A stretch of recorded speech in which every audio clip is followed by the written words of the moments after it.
ولا تقتلوا اولادکم من املاق. ہر وقت غربت غربت غربت، پیسے نہیں ہیں پیسے نہیں ہیں، اور بچے کھا جائیں گے، بچے نہ ہو بچے. اللہ فرماتے ہیں نا نا نا نا، بچوں کو قتل ماں کے پیٹ میں بھی ضائع نہ کرو، پیدا ہونے کے بعد بھی ضائع نہ کرو. کیوں؟ نحن نرزقہم وایاکم.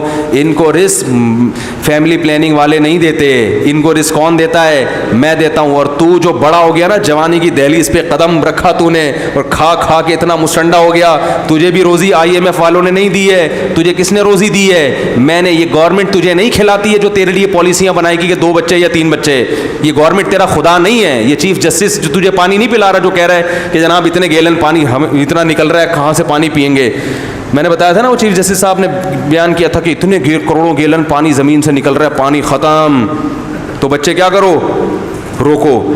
تو میں نے کہا رپورٹ اس کو نہیں کہتے کتنا نکل رہا ہے، رپورٹ اس کو کہتے ہیں کہ جا کتنا رہا ہے اور اس میں سے نکل کتنا رہا ہے. جانے میں کی رپورٹ نہیں بتائی کہ کتنا زمین میں جا رہا ہے. یہ تو حالات ہیں ان لوگ. اور کہتے ہیں ہم پڑھے لکھے ہیں، اور پھر صبح شام مولویوں پہ طنز کے. ان مولویوں کو آتا کیا ہے؟ مولویوں کے پاس اللہ کا شکر ہے سینس الحمدللہ. بولو بھائی. مولوی کو اتنا پتا ہے کہ بچہ پیدا ہوتے ہی ماں کی چھاتیوں میں دودھ آ جاتا ہے. یہ اس کی علامت ہے کہ اس بچے کو پیدا کرنے والے کو پتا ہے کہ اس کو کتنا رزق چاہیے، کس نوعیت کا رزق چاہیے اور کہاں سے چاہیے.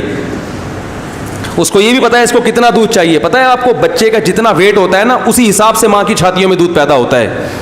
بچہ اگر دبلا ہے تو اس کو دودھ کم چاہیے نا، وہ دودھ کمزور ہے تو ماں کی چھاتیوں میں دودھ بھی کم. بچہ اگر صحت مند پیدا ہو نا تو اس کو دودھ، کیونکہ وہ زیادہ خوراک ہے اس کی، تو ماں کی چھاتیوں میں دودھ بھی، بولو بھائی، زیادہ. بچے میں جس منرل کی کمی ہوگی نا، ماں کے دودھ میں وہی چیز زیادہ ہوگی. تو یہ ساری چیزیں دیکھ کے بھی کوئی کہے کہ اللہ نہیں کھلاتا اور وہ کیلکولیشن کرتا رہے بیٹھ کے، تو اس سے بڑا بیوقوف دنیا میں کون ہوگا میرے بھائی؟ اس سے بڑا بیوقوف کون ہوگا؟ تو اللہ نے قرآن میں کہہ دیا نحن نرزقہم، ان کو رزق بھی ہم اور تمہیں رزق بھی کون دے گا؟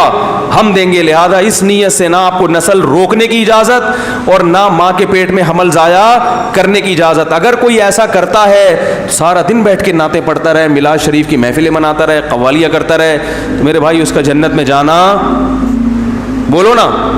مجھے پتہ ہے میرے بیان پہ ایک آدمی نے کمنٹ سے کہتے ان کے تو بات کرنے کی تمیز نہیں ہے، اخلاق ہی نہیں ہے، اور کیسے کیسے موضوعات کو یہ لوگوں میں جا کے چھیڑتے ہیں. تو ٹھیک ہے، میں بیٹھ کے پھر میٹھی میٹھی آپ سے باتیں کر لیتا ہوں. بس سب جنت میں جائیں گے، جہنم میں کوئی بھی نہیں جائے گا. پڑوسیوں سے، اب ہماری جو اسکولوں کی اسلامیات ہے نا، پتہ ہے کیا ہے وہ؟ پڑوسیوں سے اچھا سلوک کرو. سچ بولو. تو یہ تو عیسائی بھی کہتا ہے پڑوسیوں سے، کیا خیال ہے؟ ہندو بھی یہی کہتا ہے پڑوسیوں سے اچھا سلوک کرو، عیسائی بھی یہی کہتے ہیں سسارے. تو یہ اسلام بھی کہتا ہے اس کو بھی، لیکن اس کے علاوہ بھی تو کچھ چیزیں ہیں نا. کیا ہو گیا بھائی؟ اس کے علاوہ بھی کچھ چیزیں جو اسلام کہتا ہے، اور اس کو جب فالو نہیں کیا جاتا تو بسا اوقات انسان کو غصہ بھی آتا ہے. ہمارے نبی صلی اللہ علیہ وسلم کو نہیں غضب آ جاتا تھا بعض دفعہ؟ آپ صلی اللہ علیہ وسلم ایک دفعہ بیان فرماتے ہوئے آپ کے چہرہ ایسا سرخ ہو گیا غضب سے کہ صحابہ کہتے ہیں ہماری چاہت ہوئی کہ کاش آپ صلی اللہ علیہ وسلم خاموش ہو جائیں تاکہ آپ پر یہ غضب کی کیفیات، بولو، ختم ہو جائیں. تو نسل کو روکا جا رہا ہے. بڑے بڑے دیندار لوگ ہیں، میرے پاس کال آتی ہیں، خانقاہوں میں منجے ہوئے، چلے لگے ہوئے، 4 مہینے لگے ہوئے، حضرت میں پہلے ہی غریب ہوں، تیسرا بچہ بھی پیدا ہو رہا ہے. میں کہتا ہوں یار تو ایسی بات نہ کرتا. اللہ نے تجھے کہہ لیا کمبخت، تجھے 6 فٹ کا بنا دیا، میں نے 6 فٹ کا بنا دیا، اور تیرے چربی آپریشن کرو اتنی نکلے گی. تو یہ غربت سے تو متاثر نہیں ہوا، تیری اولاد، یہ بس یہیں آگے بریک لگا دوں گا میں، اس سے آگے میرے پاس وسائل نہیں ہے. کیا کس قدر غصہ آئے گا اللہ کو. مجھے جو غصہ آ رہا ہے نا ان لوگوں پہ، اس لیے نہیں کہ میرا کوئی نقصان ہو رہا ہے. آپ کے 2 ہوں 4 ہوں 8 ہوں، میرا کیا فرق پڑتا ہے بھائی؟ اس سے میری صحت پہ کیا اثر پڑتا ہے؟ مجھے غضب اس لیے آ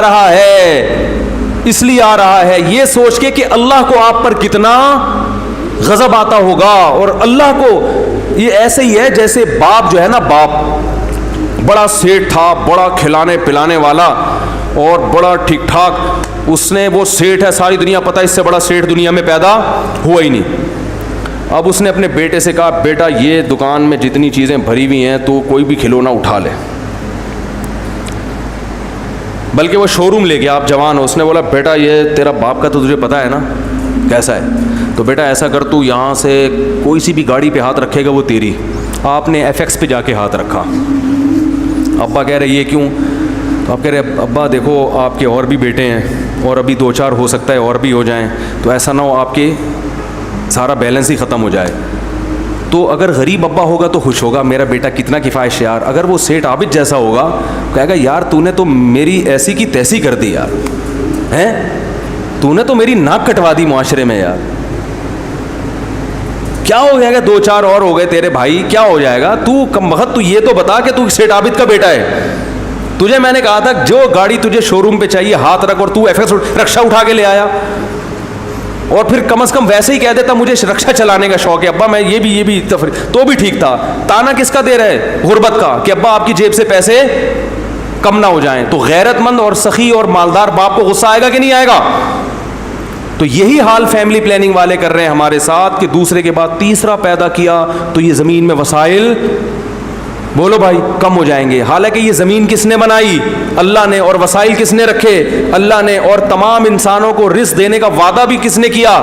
اللہ نے. وما من دابۃ الا علی اللہ, اللہ فرماتے ہیں میرے ذمے ہے, ذمے. پھر اللہ کہہ رہا ہے میں سیٹھ ہوں, بلکہ اللہ تو کہہ رہا ہے اڑاؤ خرچ کرو غریبوں پہ, میں کھلاؤں گا. اور یہ کہہ رہا ہے نہ اپنی اولاد پہ بھی خرچ نہ کرو, غریب تو دور کی بات, اولاد کو بھی کھلایا تو میرے پیسے کم ہو جائیں گے. حالانکہ اولاد تو سب سے پہلے ہے.